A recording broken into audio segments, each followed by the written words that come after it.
Bismillahirrahmanirrahim. Alhamdulillahi rabbil alamin. Wa bihi nasta'inu ala umuri dunya waddin. Asyhadu an la ilaha illallah wahdahu la syarika lah. Wa asyhadu anna sayyidana wa nabiyyana Muhammadan abduhu wa rasuluh wa nabiyyuhu wa safiyuhu wa khaliluh. Allahumma salli wa sallim wa barik wa karrim ala sayyidina Muhammad. Allahumma salli wa sallim alaihi.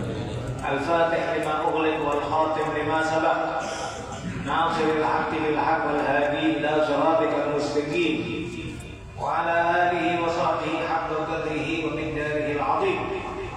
Allahumma salli wa sallim wa barik ala sayyidina wa maulana Muhammad. Salat 'abdin qallat hilatuh wa Rasulullah wasilatuh wa anta lahayya ilahi wa likulli kabbin azim wa farij anna ma nahnu fi bisirri asrari bismillahirrahmanirrahim.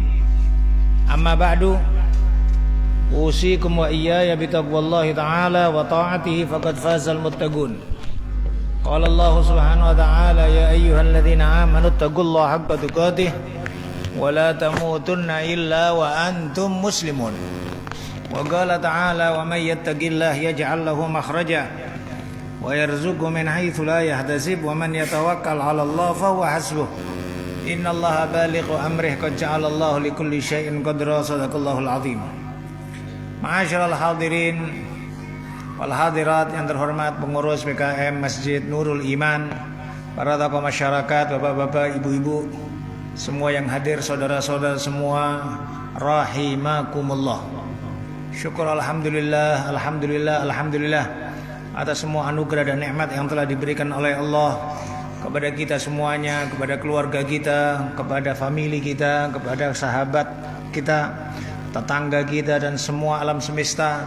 Mudah-mudahan Allah subhanahu wa ta'ala berkenan menjaga nikmat-nikmat yang ada dan menambahkan, menyempurnakan nikmat yang belum diberikannya kepada kita dunia akhirat. Amin.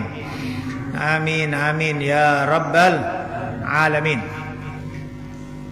Salawat dan salam yang agung, yang mulia, yang terindah mudah-mudahan selalu dihaturkan kepada baginda Nabi Muhammad sallallahu alaihi wasallam.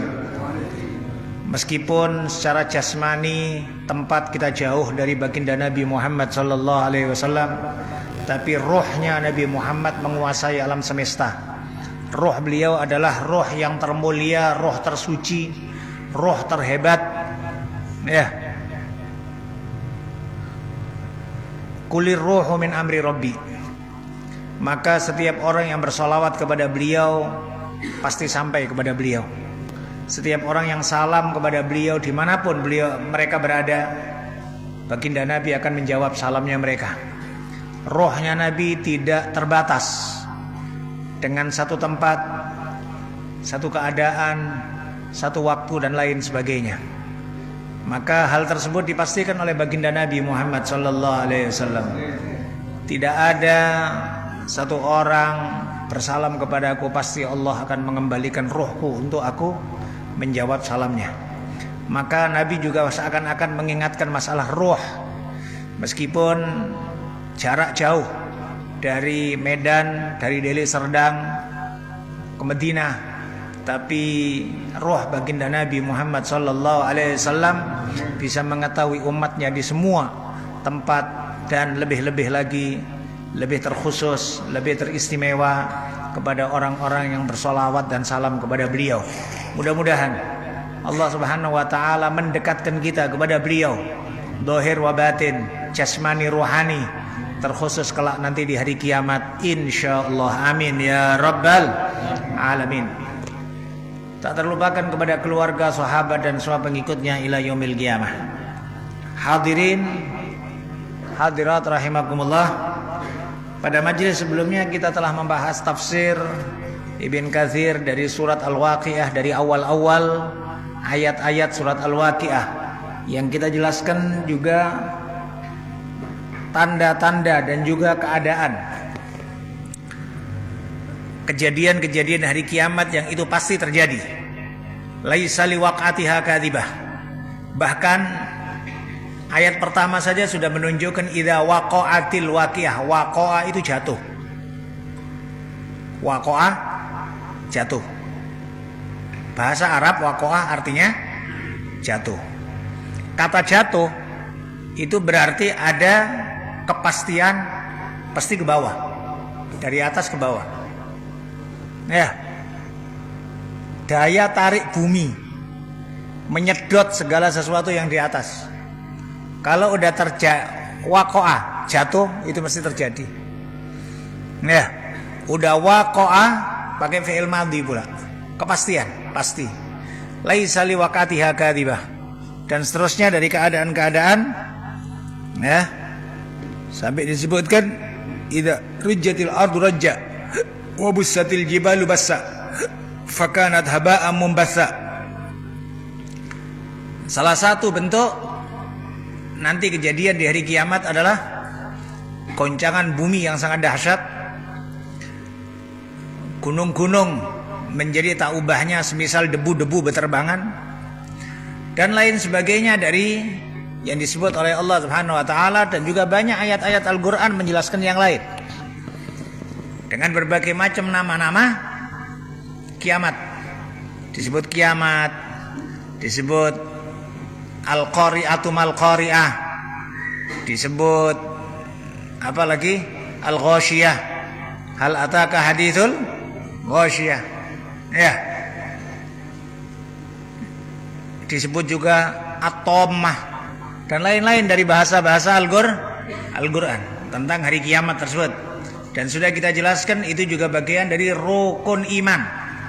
Yang namanya rukun harus terpenuhi. Ya, yang namanya rukun harus sempurna, harus dikerjakan. Sering kita buat contoh, sholat rukunnya 17. Seindah apapun bacaan Anda Al-Qur'an, tapi kalau rukuknya hilang, tahiyatnya hilang, nggak sah sholatnya. Sholawatnya hilang, ya nggak sah sholatnya.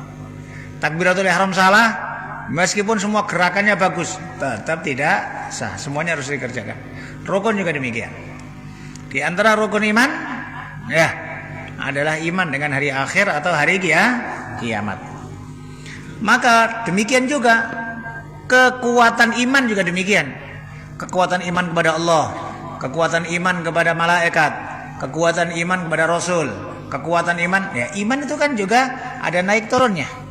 Maka sama juga demikian, kekuatan iman dengan hari akhir, kekuatan iman dengan qada qadar, sehingga orang secara umumnya yakin sama qada qadar, tapi kekuatannya beda-beda sih. Ada orang dapat qada qadar, ya dia iman, tapi gundah gulana, ragu dan lain sebagainya, ngomong yang ndak atau macam-macam lah. Sama juga dengan keimanan dengan hari akhir. Gimana kekuatannya, keyakinannya dengan hari akhir, kejadian semua yang disampaikan oleh Nabi tentang pra kiamat atau pasca kiamat dan lain sebagainya. Karena itu semuanya adalah dalil-dalil sam'iyat. Dalil sam'iyat itu adalah dalil yang didengarkan secara langsung, baik dari Al-Qur'an atau hadis. Maka di sini perlu untuk mengedepankan iman. Perlu mengedepankan iman, keyakinan. Bukan kemudian difikir secara otak. Mungkin, enggak mungkin, dan lain sebagainya. Ayat berikutnya, bismillahirrahmanirrahim. Wa kuntum azwajan salasah. Dan ada kalian pada saat itu dikelompokkan menjadi 3 macam. Di hari kiamat menjadi 3 macam. 1. Fa ashabul maimanati ma ashabul maimanah. 2. Wa ashabul masy'amati ma ashabul masy'amah. Yang ketiga,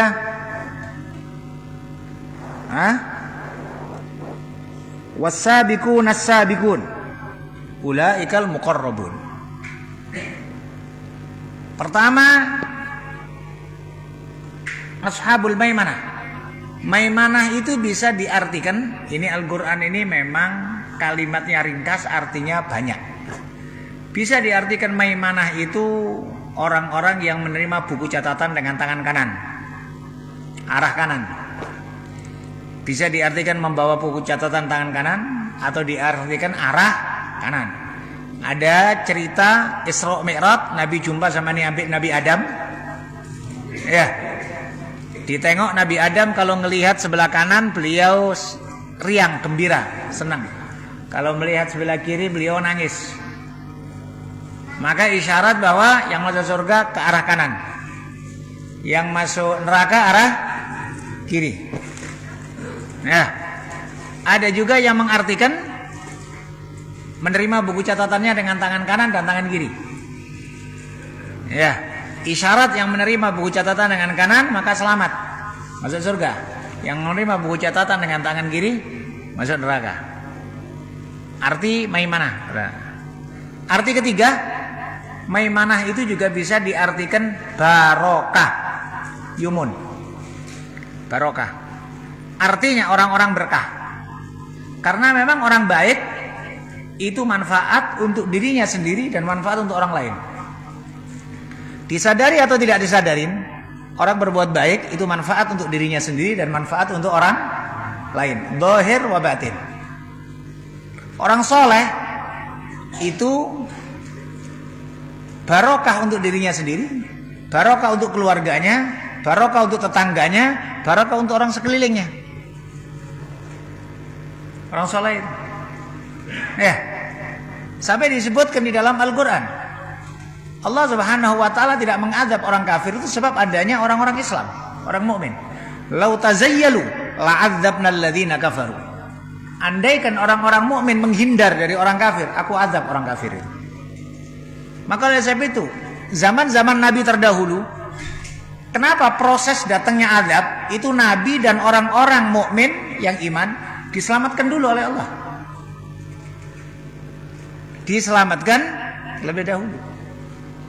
Ya, kaum Nabi Hud, kaum Nabi Saleh, kaum Nabi Lut diselamatkan terlebih dahulu, mereka menghindar dari, kemudian turunlah azab.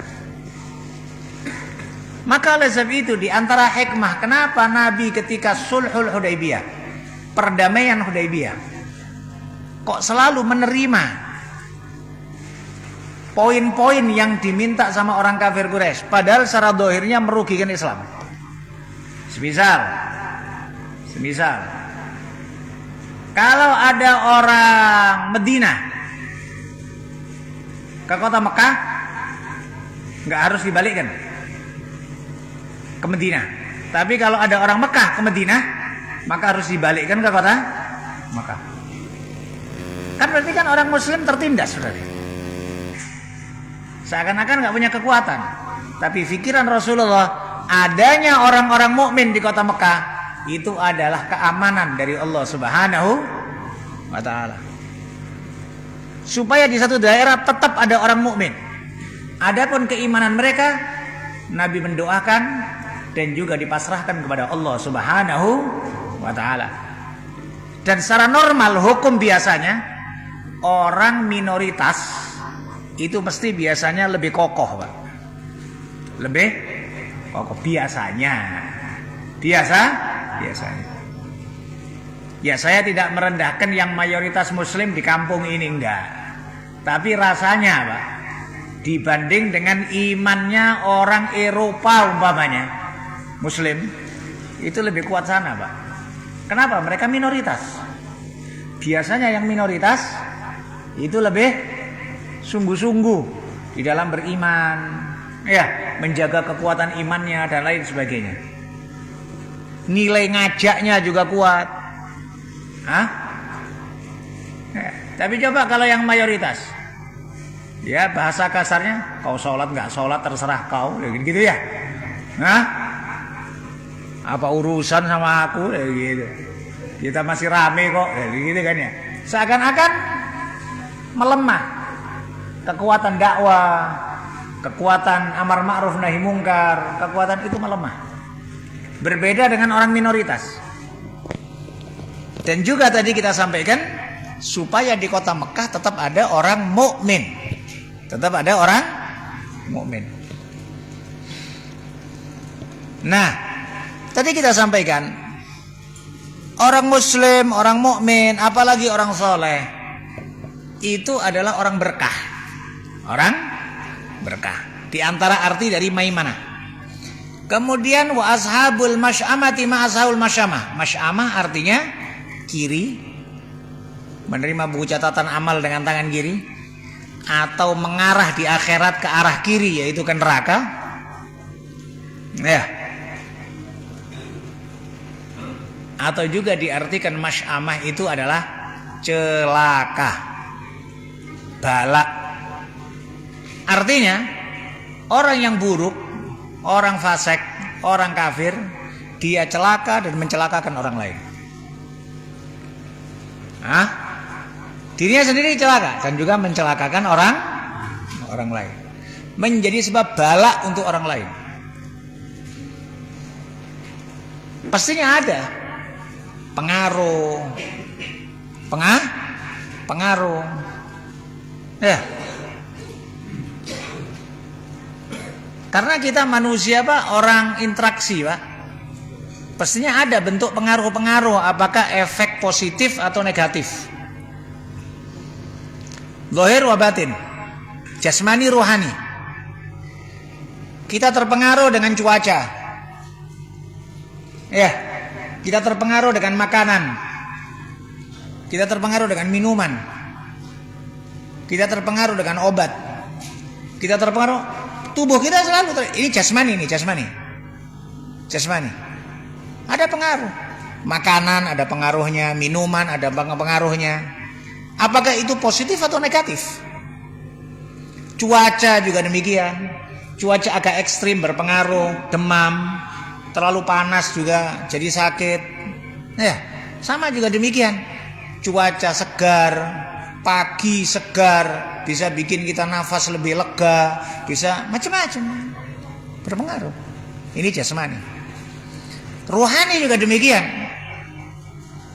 Anda kumpul sama orang kafir, Anda kumpul sama orang fasik, Anda kumpul sama berpengaruh. At-tiba sarraq. Watak itu saling tarik menarik manusia. Duduk sama orang dermawan jadi dermawan, Pak. Duduk sama orang pemberani jadi pemberani. Duduk sama orang pelit sama juga pengaruh, Pak. Duduk sama orang penakut, ya sedikit banyak ada ketarik lah watak itu.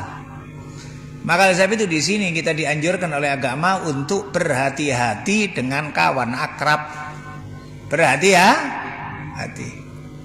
Bukan berarti kok nggak boleh berinteraksi, enggak. Nabi juga dagang sama orang Yahudi kok. Nggak ada masalah, dagang nggak ada masalah. Mungkin kita sekantor ada orang non Muslim, ini namanya orang kerja, Pak. Tapi jangan asyik, jangan nyaman sama mereka, dan lain sebagainya. Karena itu berpengaruh kepada kejiwaan dan ya pikiran kita juga demikian. Pikiran kita. Bahkan mohon maaf, kita sering nyaman sama anak kecil, kita sukanya main-main, meskipun anak kita sendiri. Ya, kita suka main. Kita terlalu sering umpamanya mohon maaf kumpul sama perempuan, maka akhirnya jadi watak-watak perempuan itu pun juga demikian, mempengaruhi kejiwaan kita. Ya,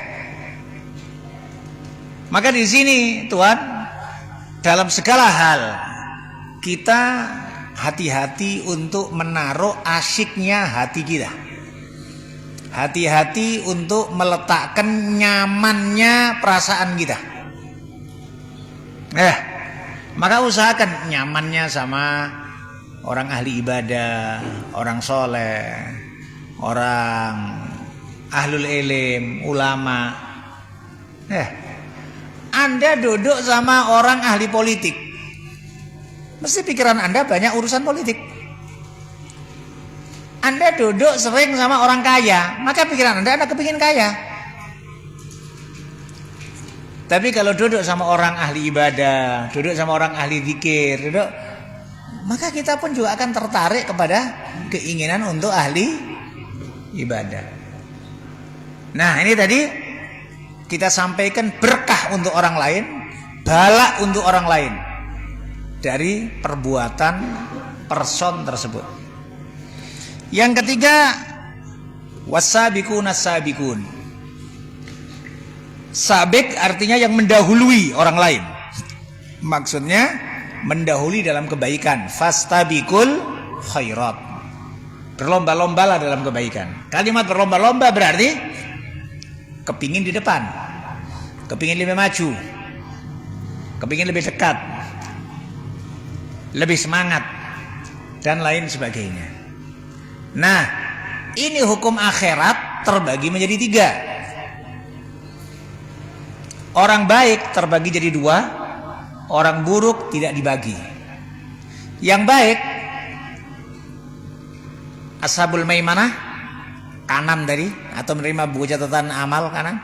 Sabikun juga sebetulnya menerima buku catatan amal dengan tangan kanan, tapi mereka lebih mulia. Karena mereka lebih mulia, disebutlah oleh Allah Subhanahu wa taala kelompok yang lebih tinggi. Untuk supaya menarik keinginan semua orang-orang baik lebih berlomba-lomba, makom lebih tinggi, kedudukan lebih mulia, kenikmatan lebih indah, pahala lebih besar, kedekatan kepada Allah lebih khusus, dan lain sebagainya. Adapun orang buruk, buruk sama aja masuk neraka. Mau neraka pendek, neraka dalam, neraka tingkat 1, tingkat 2, sama-sama nerakanya ada pedih, Pak. Sama-sama, tapi ini hukum akhirat ya. Ini hukum akhirat. Kalau di dunia pastinya dibedakan juga mestinya kalau hukum di dunia. Semisal antara orang kafir itu di dalam hukum fikih ada kafir harbi, ada kafir zimmi, ada kafir musta'man, ada kafir mu'ahad. Ada kafir harbi, kafir yang menyerang, kafir yang memusuhi.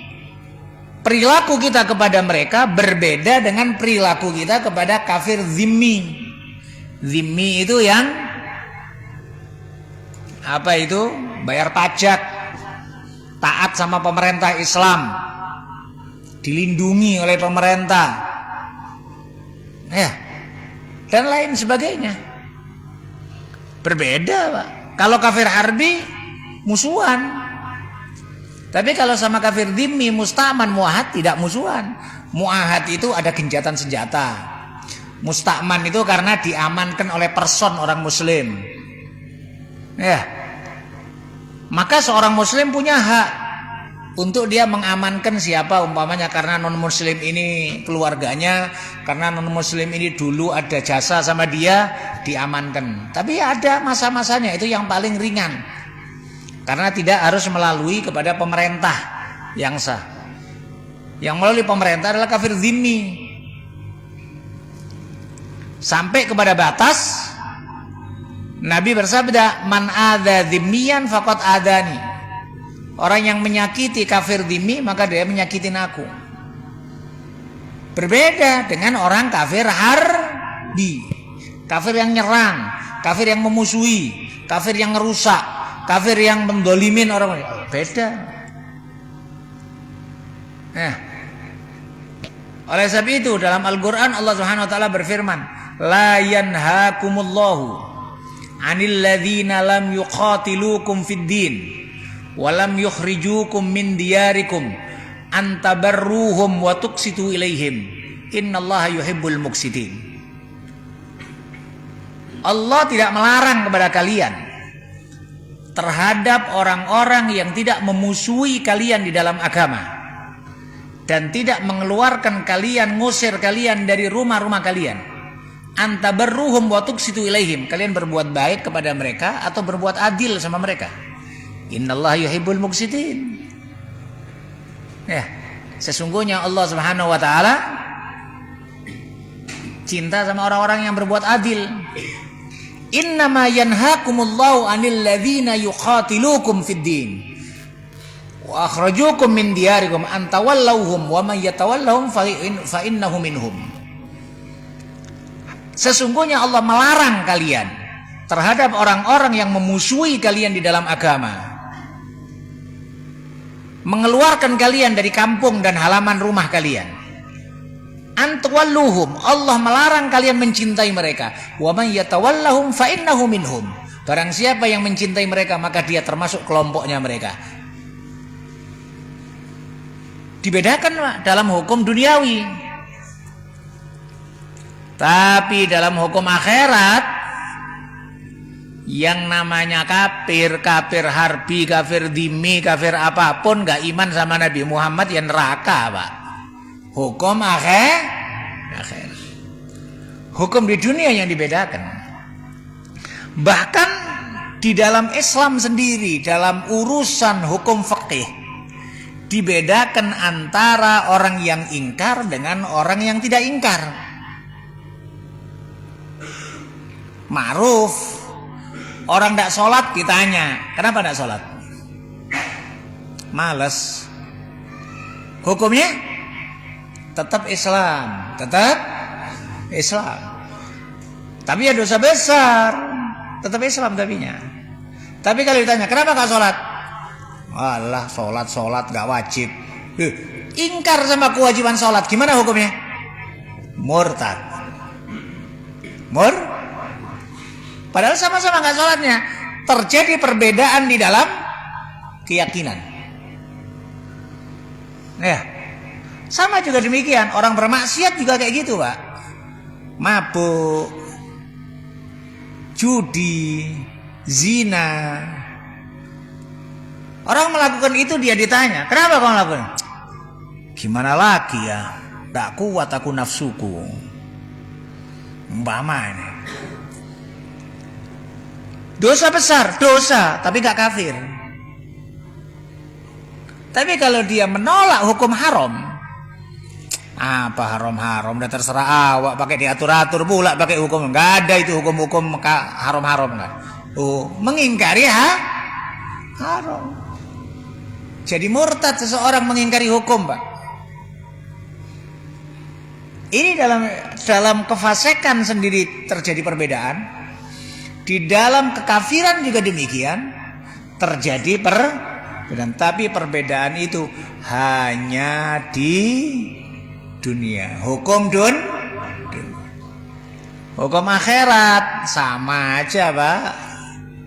Sama-sama nggak sholatnya ya neraka.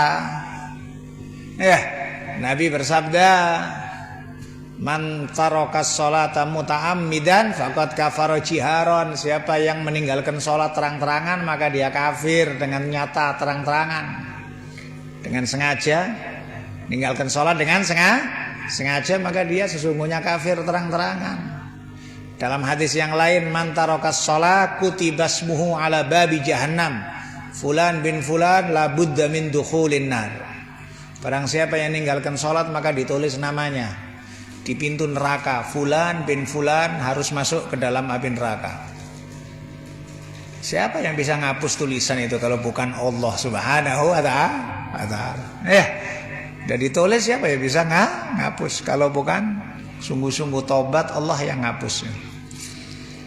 Nah, maka ini tadi kita sampaikan, orang tidak sholat, ya secara hukum di akhirat ya sama-sama masuk neraka. Dan sama-sama masuk neraka nggak ada dikatakan tentang azab mending, azabnya ringan, nggak ada. Gimana pun juga yang namanya di neraka ya azab ya sangat pedih. Wala azabul akhirati asyaddu wa abqa. Sungguh azab akhirat itu lebih berat dan lebih kekal. Ya. Maka ini tadi kita sampaikan perbedaan hukum dunia sama hukum akhirat. Kenapa kok ini hikmah? Kenapa kok di dalam suatu waqiah yang ashabus shimali ashabul masy'amati ma ashabul masy'amah, orang yang ke kiri atau yang masuk neraka cuma disebut satu. Sedangkan orang baik disebut dua, ashabul maimanah, kemudian sama as-sabiqunas sabiqun. Karena pastinya kemuliaannya orang as-sabiqun lebih mulia, dan juga supaya di dalam kebaikan ada bentuk wa fi dzalika falyatanafasil mutanafisun. Di dalam kebaikan supaya ada berlomba-lomba. Di dalam kebaikan supaya ada kepingin lebih tinggi, lebih bagus, lebih dekat sama Allah, lebih sungguh-sungguh, lebih banyak supaya. Tapi kalau dalam urusan keburukan, sebisa mungkin kita menjauhi, nggak ada kemudian. Sama juga demikian Tuhan, permasalahan dosa kecil sama dosa besar. Dosa kecil sama dosa besar itu kan hukum dunia. Tapi kalau hukum akhirat, ya sama-sama dosanya. Terus yang didosain, yang dimaksiatin Allah. Sehingga para ulama mengatakan la tandur ilal maksiyah walakin undur ila man ta'si. Kalau kau kepingin maksiat, jangan mandang maksiatnya. Jangan mandang maksiatnya, tapi pandanglah kepada siapa kau bermaksiat. Kalau kita mandang maksiatnya, kita berpikir, alah dosa kecil aja kok. Akhirnya meremehkan dosa, bisa jadi dosa kecil jadi dosa besar gara-gara diremehkan. Sehingga hilanglah perasaan bersalah di dalam hati karena ngerasa alah dosa kecil aja kok. Dia hanya berpikir alah dosa kecil kan berarti meremehkan. Dia berpikir kemudian nanti dengan wudhu sudah diampunkan sama Allah. Iya kalau diampunkan, memangnya ada kepastian diampunkan dosa? Dosa itu udah pasti, tapi dipastikan untuk diampunkan belum tentu. Iya kan? Betul Allah Rahman Rahim, tapi siapa yang berani memastikan? Yakinkah Anda seyakin-yakinnya 100% bahwa dosa tadi, dosa kemarin diampunkan oleh Allah? Husnudzan boleh, bagus husnudzan. Tapi memiliki keyakinan kan enggak. Disinilah tadi kita sampaikan bentuk kenapa orang baik dibagi jadi dua. Buruk tidak dibagi oleh Allah karena hukum akhirat. Karena hukum akhirat. Ya. Nah, Allah Subhanahu wa taala langsung menyebut yang disebut as-sabiqun as-sabiqun. Yaitu orang yang mendahului di dalam kebaikan. Pelopor kebaikan. Sungguh-sungguh di dalam berbuat kebaikan. Cepat di dalam melakukan kebaikan. Dan lain sebagainya dari arti sabaqo. Sabaqo itu artinya mendahului yang lain. Ya, ada juga sebagian orang menyebut, ulama menyebut sabik, lahik, mahik. Sabik itu mendahului orang lain dalam kebaikan. Lahik itu yang menyusul dalam kebaikan. Mahik adalah orang yang terhapus keberkahan. Orang yang terhapus keberkahan atau orang buruk, nggak dapat berkah. Kalau bisa kita sabik, kalau bisa. Wasabiqun asabiqun. Nggak bisa sabiqun asabiqun. Ashabul maimanah. Nah, tanda-tanda sabiqun asabiqun macam-macam. Yang penting dia mendahului di masanya, orang di masanya. Pastinya nggak bisa dibandingkan sih, para sahabat nggak bisa dibandingkan, para tabiin nggak bisa dibanding. Imannya mereka luar biasa, Pak. Ya, nggak masuk di otak kita iman sahabat itu, Pak. Kesungguhannya sahabat itu nggak masuk di otak kita, Pak. Itulah keberkahan duduk bareng sama Rasulullah. Sehingga kekuatan iman Rasulullah ya menyebar di hatinya para sahabat. Ya itu tadi, Gal disebutkan Habib Ali Al-Habsyi dalam salah satu qasidahnya, beliau mengatakan secara singkat menyebutkan sahabat, wa ashabul karimi kiramu. Sahabatnya orang mulia maka menjadi mulia. Sahabat itu tidak pernah kita dapetin sifatnya mereka sebagaimana sifat-sifat yang kita berikan kepada ulama-ulama kita. Kita menyebut ulama kita al-alim, al-allamah yang sangat alim, az-zahid yang zuhud, al-mujahid pahlawan, ya, al-wari yang warok, yang hati-hati dalam hukum, al-abid yang ahli ibadah,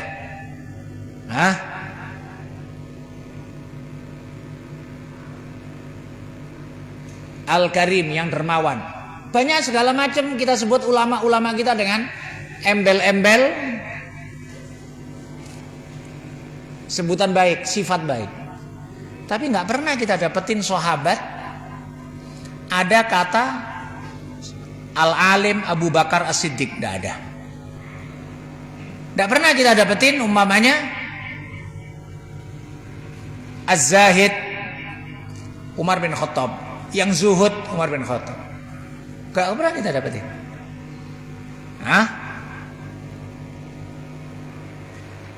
Al-mujahid pahlawan, nggak ada gitu. Semua sahabat pahlawan, semua sahabat ulama. Apa kurang alimnya Sayyidina Abu Bakar? Nggak ada sebutan al-alim, al-alamah Abu Bakar Siddiq, nggak ada. Sayyidina Umar bin Khattab, kurang apa pahlawannya beliau?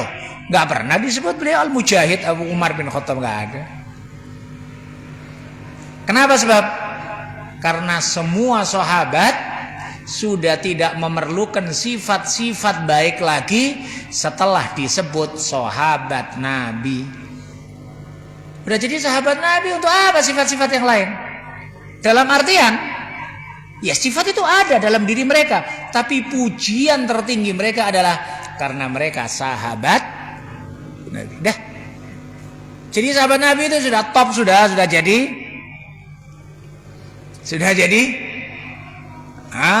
orang terhebat, sudah nggak tertandingi. Sehingga di dalam hukum tauhid disebutkan, andaikan 1000 wali dikumpulkan masih lebih mulia satu sahabat, tidak terkalahkan satu sahabat. Kenapa? Karena duduk sama Nabi, iman sama Nabi di masanya, pilihan Allah Subhanahu wa taala, perang sama Nabi, ya kan? Berada di belakang Nabi sholatnya. Otomatis sifat-sifat Nabi itu mesti ada masuk ke dalam diri para sahabat. Semisal tadi yang kita sampaikan, kawan duduk kawan majelis kawan ngopi bareng kawan minum makan bareng. Gimana andai kita nggak bicara perjuangan, apalagi sampai bicara perjuangan, dakwahnya, sholat, ibadahnya, umpamanya nggak bicara itulah, sudah disebut sahabat Nabi, kawannya Nabi, dipandang oleh Nabi, dipandang ridho oleh Nabi, sudah lebih dari segala-galanya sudah. Kita tidak membandingkan diri kita dengan para sahabat, tapi setiap zaman Nabi juga bersabda, fi kulli qarnin min ummati as-sabiqun. Di setiap abad dari umatku ada sabiqun. Di setiap abad. Maka ukuran sabiqun bukan orang-orang yang dahulu dalam masa, tapi di dalam amal, di dalam kesungguhan ibadah, dalam kesungguhan perbuatan baik. Dia jadi pelopor, dia ngajak orang, dia dorong orang, dia juga lebih dahulu, dia juga yang buka pintu, dia dan lain sebagainya. Itulah sabiqun. Dalam apapun. Ada juga ucapan Sayyidina Hasan Al-Basri bahwa di antara tanda sabiqun adalah dikhususkan kepada orang yang sudah di masjid ketika sholat, ketika azan. Orang yang sudah di masjid ketika azan. Jadi azan dia sudah di masjid. Ya berat memang Pak untuk istiqomah ya.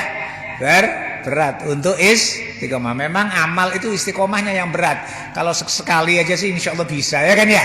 Sesekali nih ngaji, sekali, 2 kali, 3 kali bisa, Pak. Istiqomah bertahun-tahun, wah ini ujian, Pak, banyak ujiannya.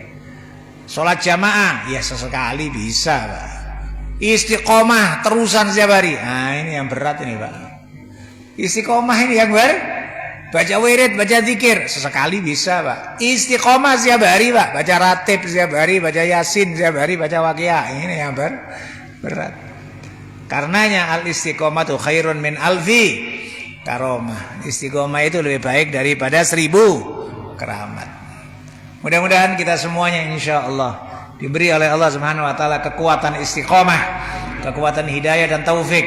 Insya Allah menjadi pelopor kebaikan. Insya Allah. Ya, mafatih lil khair, sabdanya Nabi. Tuba liman ja'alahu mafatih lil khair maghaliq lisyarr. Beruntung orang yang dijadikan oleh Allah kunci pembuka kebaikan.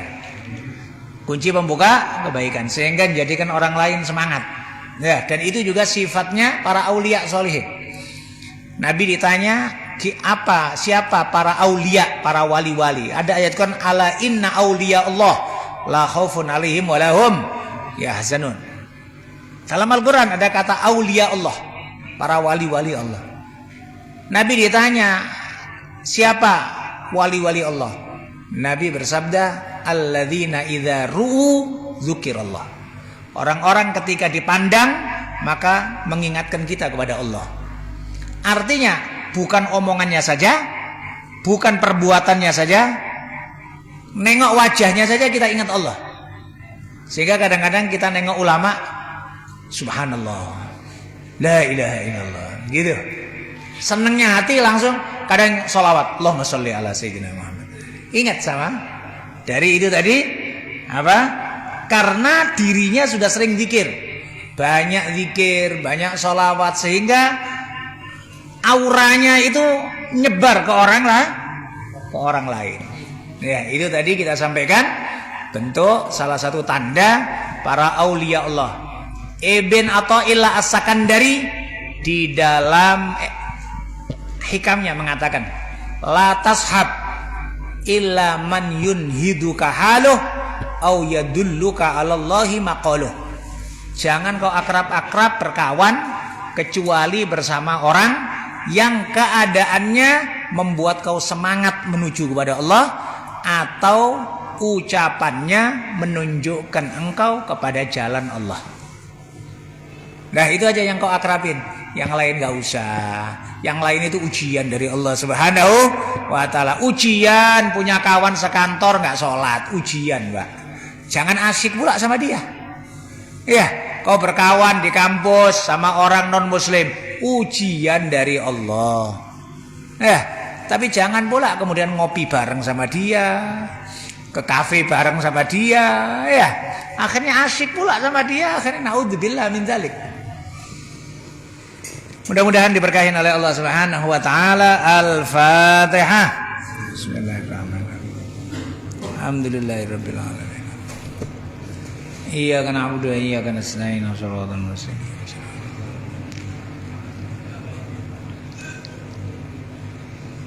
Bismillahirrahmanirrahim. Alhamdulillahirabbil alamin. Allahumma shalli wa sallim ala sayyidina Muhammad wa alihi wa sahbihi ajma'in. Rabbana taqabbal minna innaka antas samiul alim. وتب علينا إنك أنت التواب الرحيم ربنا هب لنا من أزواجنا وذرياتنا قرة أعين واجعلنا للمتقين إماما اللهم زدنا علما نافعا وعملا صالحا متقبلا ورزقا واسعا حلالا طيبا اللهم إنا نسألك صحة في تقوى وطول عمر في حسن عمل ورزقا واسعا لا تعذبنا عليه اللهم إنا نسألك من الخير كله عاجله وآجله ما علمنا منه ما لم نعلم ونعوذ بك من الشر كله عاجله وآجله ما علمنا منه ما لم نعلم ربنا آتنا في الدنيا حسنة في الآخرة حسنة وقنا عذاب النار صلى الله عليه وسلم على سيدنا محمد وآله الحمد لله رب العالمين والعفو منكم السلام عليكم ورحمة الله وبركاته.